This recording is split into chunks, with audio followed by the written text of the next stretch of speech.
येषां देवत्वं तप येषां सतामिव मरणं मानुषो भावः परिवादो सतामिव। अर्थात वेद वेदांगों या कहें कि विद्या के प्रति आस्था रख शास्त्रों का अध्ययन करना, शिक्षा को समग्रता से समझना ही देवत्व है। तपस्या करना या अपने कर्मों में लीन रहना सत्पुरुषों का धर्म है और जन्म के बाद मृत्यु भर को प्राप्त हो जाना यह साधारण मनुष्यत्व है। और इसके अतिरिक्त केवल निंदा करना यह तो दुर्जनों का ही आचरण है। जी हाँ, हम अवगुणों को त्यागते हुए साधारण मनुष्यत्व से ऊपर उठते हुए कर्मों में लीन रहें और समस्त विद्या के प्रति स्नेह और आदर का भाव रखते हुए शिक्षा के सर्वांगीण महत्व को समझें। इन्हीं शुभकामनाओं के साथ अभिनंदन अभिवादन को लेकर, इस परंपरा को लेकर सुप्रभातम के एक और नए अंक के साथ प्रस्तुत हूँ मैं नारायण दत्त मिश्र।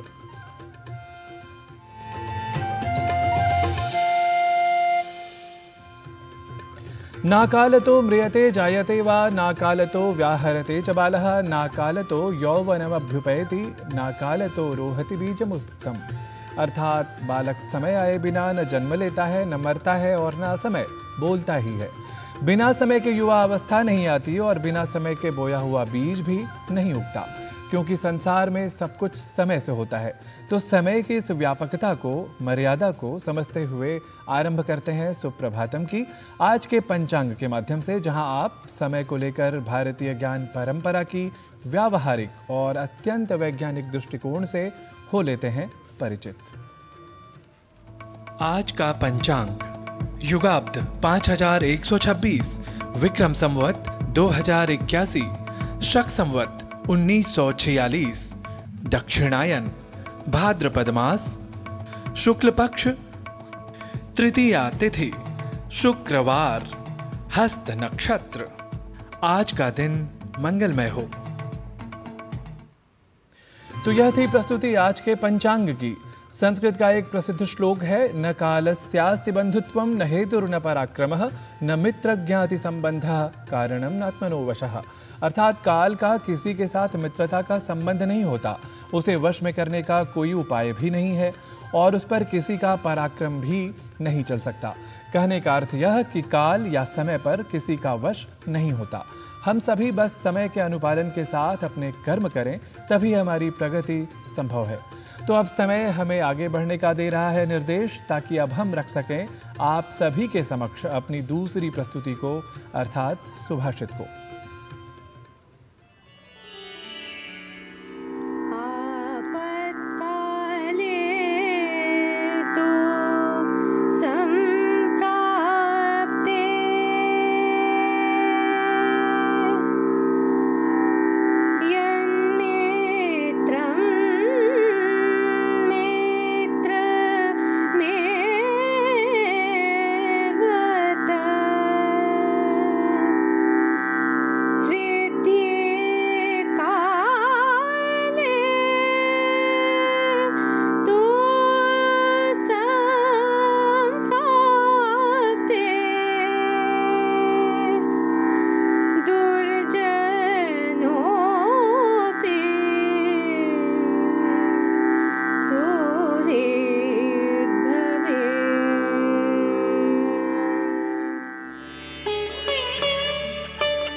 आपत्ति काल में जो भी व्यक्ति मित्र बना रहता है, वस्तुतः वह ही सच्चा मित्र होता है। अन्यथा धन संपत्ति और ऐश्वर्य की वृद्धि होने की स्थिति में तो दुर्जन भी मित्र के समान ही व्यवहार करते हैं। Only such a person is called a true friend, who remains a friend even during times of crisis or bad phase of life. Otherwise, even mean and wicked persons behave like friends in times of prosperity.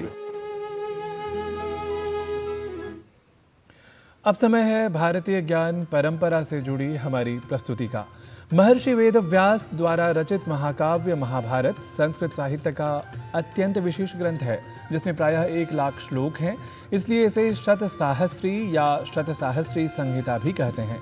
Mahabharat में मूलतः कौरवों और पांडवों का संघर्ष वर्णित है, किंतु प्रासंगिक रूप से इस ग्रंथ में संसार के सभी विषयों का समावेश उपलब्ध हो जाता है। महाभारत का शांति पर्व युगों युगों से जीवन की समस्याओं का समाधान करता आ रहा है। आइए देखते हैं महाभारत के शांति पर्व पर आधारित हमारी सहयोगिनी लता वशिष्ठ की यह विशेष रिपोर्ट।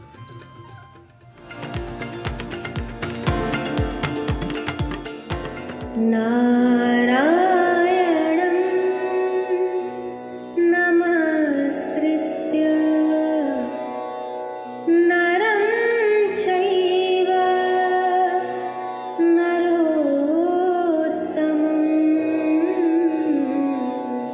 महाभारत के शांति पर्व का अंतिम उपपर्व है मोक्ष धर्म उपपर्व। मोक्ष का अर्थ है मुक्ति। मोक्ष धर्म उपपर्व में ऐसे कर्मों का वर्णन किया गया है जिसके द्वारा व्यक्ति को ये ज्ञान हो जाए कि संसार में कोई भी वस्तु हमेशा के लिए उसकी नहीं है और ना ही उसके जीवन में सुख दुख के भाव सदा के लिए रहने वाले हैं। सभी कर्मों को कर्तव्य समझकर करना और उसके परिणाम से विचलित ना होना ही महाभारत में मोक्ष धर्म का तात्पर्य बताया गया है।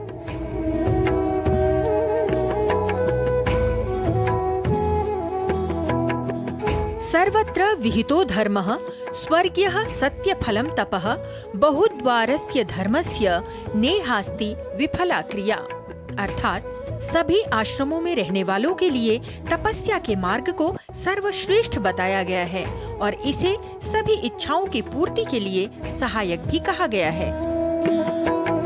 मोक्ष धर्म उपपर्व में कर्मों की 3 श्रेणियां बताई गई हैं: उत्तम, मध्यम और अधम। पश्य भूतानि दुःखेन व्यतिषिक्तानि सर्वशः उत्तमाधम मध्यानि तेषु तेष्विह कर्मसु। इस संसार में उत्तम, मध्यम और अधम सभी प्राणी भिन्न भिन्न कर्मों में आसक्त होकर सुख दुख से प्रभावित होते हैं। महाभारत में भीष्म पितामह कहते हैं, तृष्णार्ति प्रभवम दुःखम दुःखार्ति प्रभवम सुखम सुखात् संजायते दुःखम दुःखमेवं पुनः पुनः। अर्थात इस संसार में विषयों की इच्छा से जो व्याकुलता होती है उसी का नाम दुख है और उस दुख का विनाश ही सुख है। इस प्रकार बार बार सुख और दुख चक्र की तरह घूमते रहते हैं। शरीरमेवा यतनं सुखस्य दुःखस्य चाप्यायतनं शरीरम यद्यत् शरीरेण करोति कर्म तेनैव देहि समुपाश्नुते तत्। ये शरीर ही सुख और दुख दोनों का आधार है।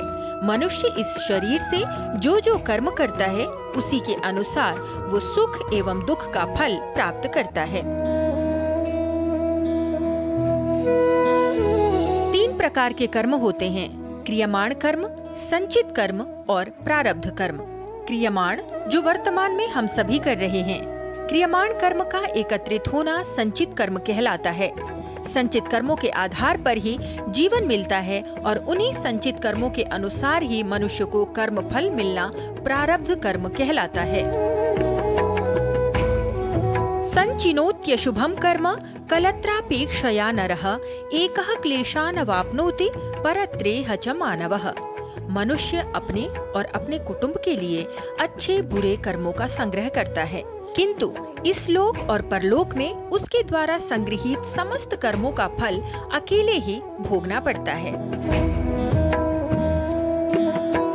भीष्म पितामह कहते हैं, पूर्व देह कृतम कर्म शुभम वा यदि वा शुभम प्राज्ञम मूढ़म तथा शूरम भजते यादृशम कृतम।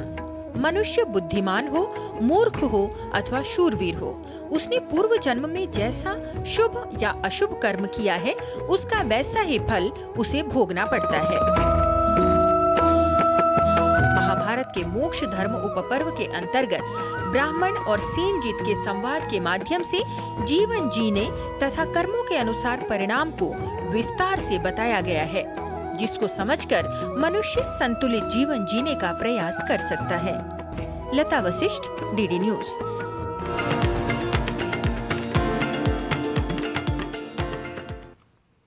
द्विविधो जायते व्याधिः शारीरो मानसस्तथा परस्परम तयोर्जन्म निर्द्वंद्वम नोपलभ्यते। अर्थात मनुष्य को 2 प्रकार की व्याधियां होती हैं, एक शारीरिक और दूसरी मानसिक, जिसे कई बार व्याधि न कहकर आदि भी कहा करते हैं। वस्तुतः इन दोनों की उत्पत्ति एक दूसरे पर आश्रित होती है, एक के बिना दूसरे का होना संभव नहीं होता। अतः आधियों और व्याधियों का संपूर्णतः उपशमन हो और हम निरोग रह सकें, इन्हीं उद्देश्यों के साथ हम प्रस्तुत करते हैं अपने सुप्रभातम में स्वास्थ्य मंत्र, जहां आज आप जानेंगे शरीर के लिए पोषक तत्वों के महत्व के बारे में, वृद्धावस्था में बेहतर स्वास्थ्य के लिए पोषण की क्या उपयोगिता है और कैसे पोषण की आवश्यकता को पूर्ण किया जा सकता है। देखते हैं इस रिपोर्ट में।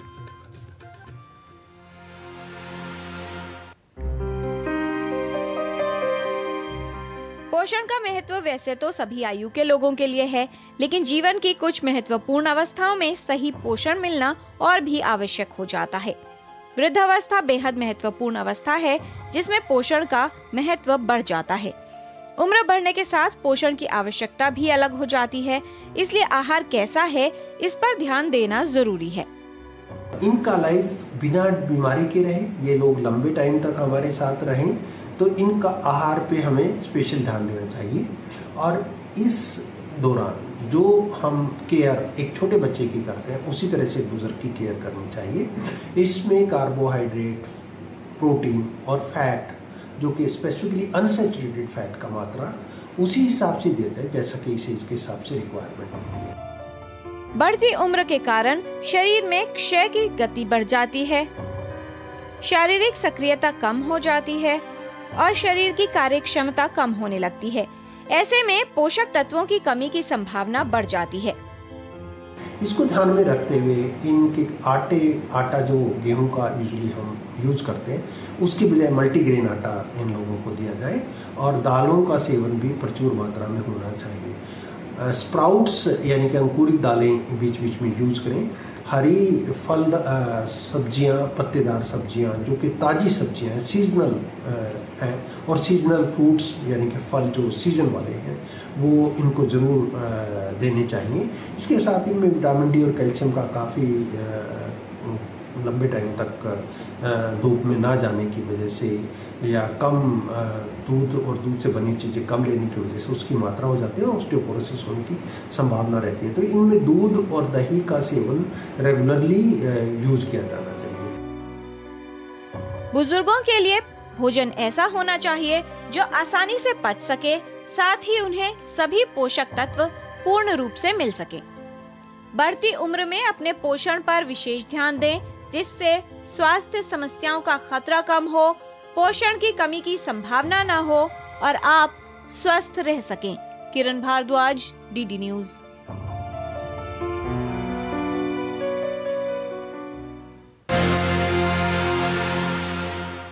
और सुप्रभातम में अभी समय है एक अल्प विराम का। आप देखते रहिए डीडी न्यूज, हम जल्दी ही लौटते हैं।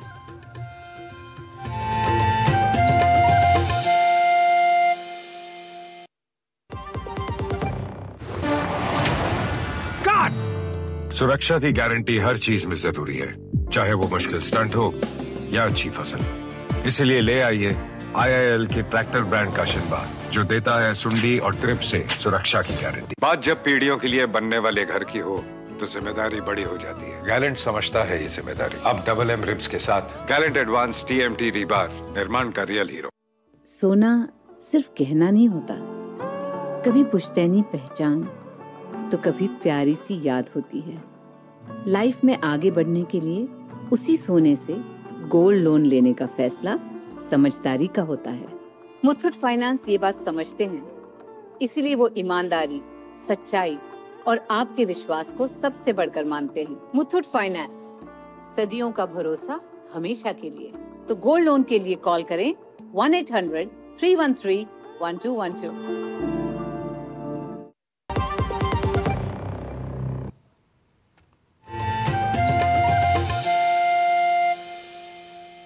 शरीर माध्यम खलु धर्म साधनम, इस सूक्ति के साथ अब बढ़ते हैं अपने चिर परिचित योग प्रभाग की ओर, ताकि स्वास्थ्य की बेहतरी बनी रहे और योग का प्रयोग हमें शारीरिक और मानसिक तौर पर भी अधिक स्वस्थ रखे। इस संदर्भ में फेफड़ों के स्वास्थ्य के लिए योग की आवश्यकता को प्राणायाम के समुचित प्रयोग से समझ सकते हैं।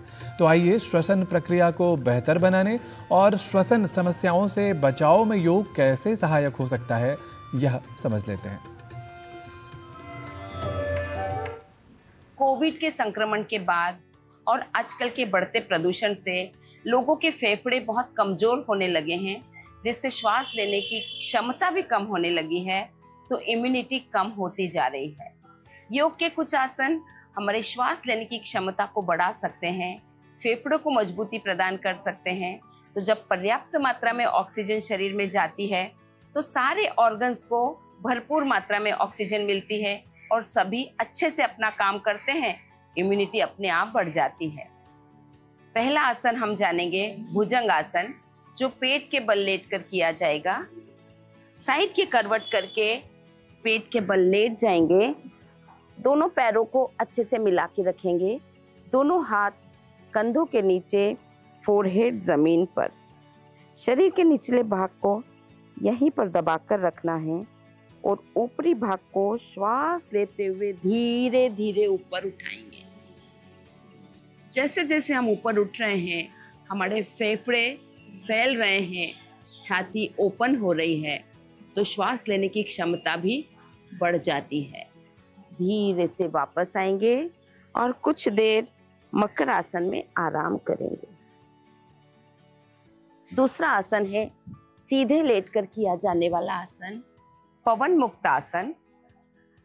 दोनों पैरों को श्वास लेते ऊपर उठाएंगे, श्वास छोड़ते हुए पैरों को फोल्ड करते जाएंगे, हाथों के सहारे अच्छे से चेस्ट पर दबाव डालेंगे। छाती पर बहुत अच्छा दबाव पड़ने से यहाँ की मांसपेशियों में जो अतिरिक्त हवा है वो बाहर निकल जाती है। तो जब अतिरिक्त हवा बाहर निकल जाती है तो ऑक्सीजन को अंदर आने के लिए जगह मिल जाती है, और जब ऑक्सीजन अधिक अंदर आती है तो वह शरीर के लिए बहुत उपयोगी है। ये बेसिक आसनों का नियमित अभ्यास हमारे फेफड़ों को बहुत मजबूती प्रदान करता है, ऑक्सीजन अधिक अंदर आती है और हमारे शरीर की कार्यक्षमता बढ़ती जाती है। श्वास संबंधित कोई रोग हो वो भी आराम से ठीक हो सकता है। आगे जानते हैं कुछ प्रैक्टिकल टिप्स गुरु माँ डॉक्टर हंसा जी योगेंद्र से। नमस्कार। जब लंग्स में प्रॉब्लम है, सांस लेने में तकलीफ हो रही है, तो जरा लोगों से दूर रहा जाए। लोगों को कोई नया व्यक्ति आए, उसको गले लग रहे हैं, उसकी जगह नमस्ते करना ज़्यादा बेहतर शिष्टता होगी।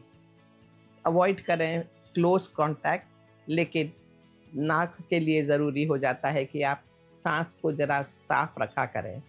उसके लिए योग की क्रियाएं हैं जो ज़रूर करनी है। लंग्स को स्ट्रॉन्ग करने के लिए ज़रूरी है कि आप सीढ़ियाँ चढ़ें उतरें, क्योंकि उससे लंग्स स्ट्रॉन्ग होंगे। चौथा, खाने में बादाम, वॉलनट, अखरोट ये ज़रूर खाना है, जिसमें विटामिन ई हाई है, जिसमें अमुक चीज़ें ऐसी होती है जो लंग टिश्यू को डेवलप करने में मदद करते हैं, और इसलिए ये चीज़ें खानी ज़रूरी ही है।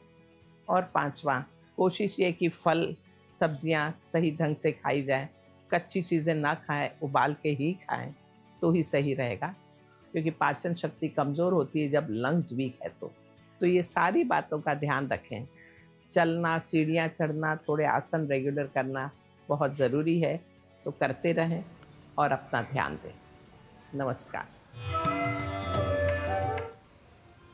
अब समय है संस्कृत भाषा सीखने का।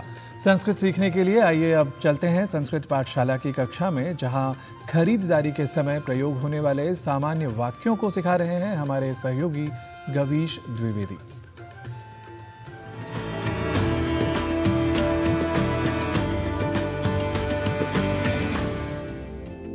नमो नमः मित्राणि। संस्कृत पाठशाला प्रभागस्य एतस्यां कक्षायां भवतां सर्वेषामपि स्वागतम्। मम नाम गवीशः। संस्कृत कक्षा में हम व्यावहारिक प्रयोग में आने वाले वाक्यों को संस्कृत में बोलना सीख रहे हैं। आइए इसी क्रम में सीख लेते हैं कुछ और वाक्यों को। खरीदारी करते समय यदि किसी से पूछना हो क्या यह सामान दुकान में है, तो संस्कृत में पूछेंगे किम एतानि वस्तूनि आपणे सन्ति। किम एतानि वस्तूनि आपणे सन्ति, इसकी क्या कीमत है। यदि यह पूछना हो तो कहेंगे एतस्य कियत् मूल्यम। एतस्य कियत् मूल्यम। यदि कहना हो दाम में थोड़ी छूट चाहिए, तो संस्कृत में वाक्य बनेगा मूल्ये कश्चन अपकर्षः अपेक्षितः। मूल्ये कश्चन अपकर्षः अपेक्षितः। अपकर्षः अर्थात डिस्काउंट। यदि पूछा जाए आप भुगतान कैसे करेंगे, तो यह संस्कृत में वाक्य बनेगा भवान मूल्यम कथम प्रदास्यति। भवान मूल्यम कथम प्रदास्यति। कृपया मुझे रसीद दीजिए। यदि यह वाक्य हो तो संस्कृत में बोलेंगे कृपया मह्यम प्राप्तिपत्रम देहि। कृपया मह्यम प्राप्तिपत्रम देहि। प्राप्तिपत्रम अर्थात रिसीट। क्या आप क्रेडिट कार्ड से पेमेंट लेते हैं? यदि यह पूछना हो तो कहेंगे अपि भवन्तः क्रेडिट कार्ड द्वारा धनम स्वीकुर्वन्ति। अपि भवन्तः क्रेडिट कार्ड द्वारा धनम स्वीकुर्वन्ति।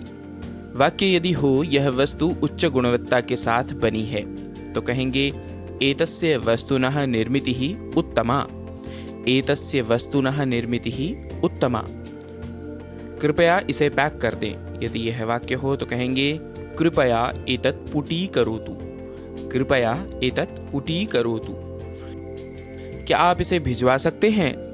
किं भवान एतत् प्रेषयितुं शक्नुयात्? किं भवान एतत् प्रेषयितुं शक्नुयात्? पैसे भेज दिए हैं। यदि यह बताना हो तो कहते हैं धनम प्रेषितमस्ति। धनम प्रेषितम अस्ति। आपकी सेवा के लिए धन्यवाद। यदि यह कहना हो तो कहेंगे भवतः सेवायै धन्यवादः। भवतः सेवायै धन्यवादः। क्या आपको कुछ और चाहिए? अपि भवते किमपि अन्यत् अपेक्षितम्। अपि भवते किमपि अन्यत् अपेक्षितम्। मित्रों, प्रतिदिन इस प्रकार के कुछ वाक्यों को धीरे धीरे सीखने व नित्य अभ्यास करने से आपका संस्कृत भाषा का अभ्यास बढ़ता जाएगा।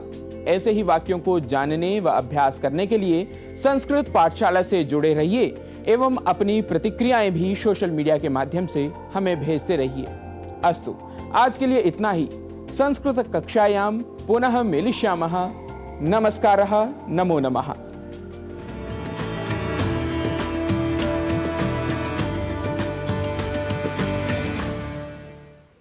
न कस्यचित् कस्यचिदिह स्वभावात् भवत्युदारोऽभिमतः खलो वा लोके गुरुत्वं विपरीततां वा स्वचेष्टितान्येव नरम नयन्ति। अर्थात इस संसार में कोई मनुष्य स्वभावतः किसी के लिए उदार, प्रिय या दुष्ट नहीं होता। वस्तुतः अपने कर्म ही मनुष्य को संसार में गौरव या पतन की ओर ले जाया करते हैं। तो हम अपने गुणों के गुरुत्व का संवर्धन करने का लें प्रण। इसी सत्परामर्श और मंगल कामना के साथ हम आपको छोड़े चले जा रहे हैं एक प्रेरक वृत्त के साथ। तब तक के लिए मुझे दीजिए अनुमति। नमो नमः।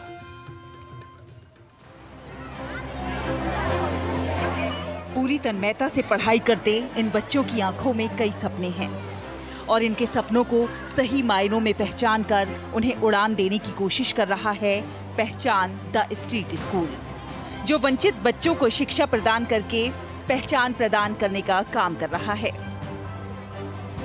पिछले 8 वर्षों से ये स्कूल सीखने की इच्छा रखने वाले हर बच्चे के लिए शिक्षा सुलभ कराने की कोशिश कर रहा है।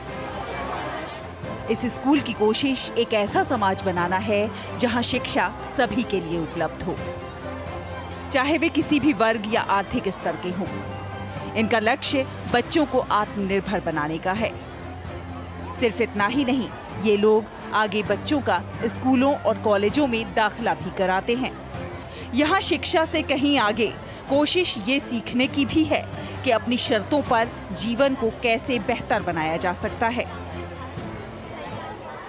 यहाँ पे पढ़ाई के अलावा एक्टिविटीज, साइकोलॉजी क्लास होती है, तो मम्मी पूछती है कैसा पढ़ा, तो मैं उन्हें बताता हूँ कि मम्मी अच्छा पढ़ाया था। मैंने अपने लाइफ में 2 ऑप्शन चुने हैं। अगर मैं सिंगर नहीं बन पाया तो मैं बिजनेसमैन के लिए करूँगा। मेरा घर यहाँ से थोड़ी दूर ही है और मैं यहाँ पे 7 साल से आ रही हूँ और मेरे मम्मी एक स्कूल में सफाई का काम करती है और मेरे पापा एक हाउसकीपिंग सुपरवाइज़र है। अब मैं यहाँ पर 3rd क्लास से आता हूँ और अभी मैंने 12th क्लास अपना पास किया, आउट किया है 83% की वजह से। 83% लाया था और मेरे को लगता है जो मैं 83% लाया हूँ वो कहीं ना कहीं इन्हीं की वजह से लाया हूँ, क्योंकि मैं ट्यूशन और कोई भी अदर कोचिंग नहीं जाता था। मैं अपने सैटरडे संडे यहीं पर आके सबसे पूछता था, मतलब सारे डाउट्स क्लियर करता था।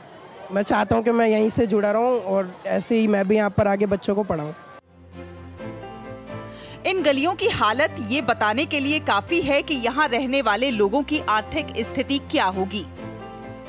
दिल्ली एनसीआर की तंग गलियों में कई स्थानों पर चल रहे इन स्कूलों में सड़कों और झुग्गी झोपड़ियों में रहने वाले वंचित बच्चों को मुफ्त में शिक्षा दी जाती है। यहाँ वॉलंटियर्स स्वेच्छा से आते हैं और बच्चों को पढ़ाते हैं।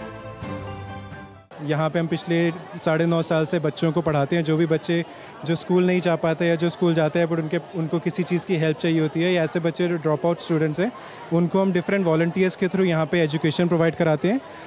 ओवरऑल हमारे 10 सेंटर्स है दिल्ली और नोएडा में, जहाँ पे 1500 से ज़्यादा ऐसे बच्चे फ्री ऑफ कॉस्ट यहाँ पे आके पढ़ते हैं। तो वो बच्चा चाहे किसी भी एज का हो, किसी भी क्लास का हो, या इवन कोई एडल्ट भी अगर आके पढ़ना चाहता है तो वो यहाँ के पढ़ सकता है। यहाँ पर हम जज करते हैं कि बच्चे के कॉन्सेप्ट बेसिक्स क्लियर हैं या नहीं। हम वहीं से बिगिन करते हैं, वहीं से समझाते हैं, उनके टेस्ट भी लेते रहते हैं ताकि हम चेक करते रहें और एक्टिविटीज़ कराते हैं। इतना ही नहीं, यहाँ फोकस बच्चों के कौशल विकास पर भी है। यहाँ व्यवहारिक शिक्षा भी दी जा रही है। साथ ही साथ डिजिटल गैजेट्स के माध्यम से कंप्यूटर इत्यादि में भी कुशल बनाया जा रहा है।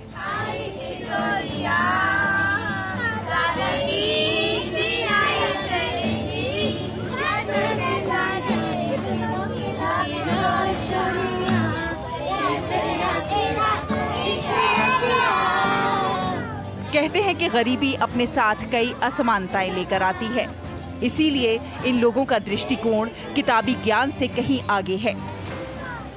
पहचान स्ट्रीट स्कूल का लक्ष्य इन बच्चों को एक समग्र शिक्षा प्रदान करना है, जिसमें आत्मविश्वास का निर्माण हो और अपने आसपास के वातावरण की समझ भी हो, ताकि ये बच्चे आगे चलकर भीख ना मांगे, कूड़ा ना बीने, बल्कि डॉक्टर, इंजीनियर, पायलट और फौजी बनकर राष्ट्र निर्माण में भागीदार बने। दिल्ली से शहला निगार की रिपोर्ट, डीडी न्यूज़।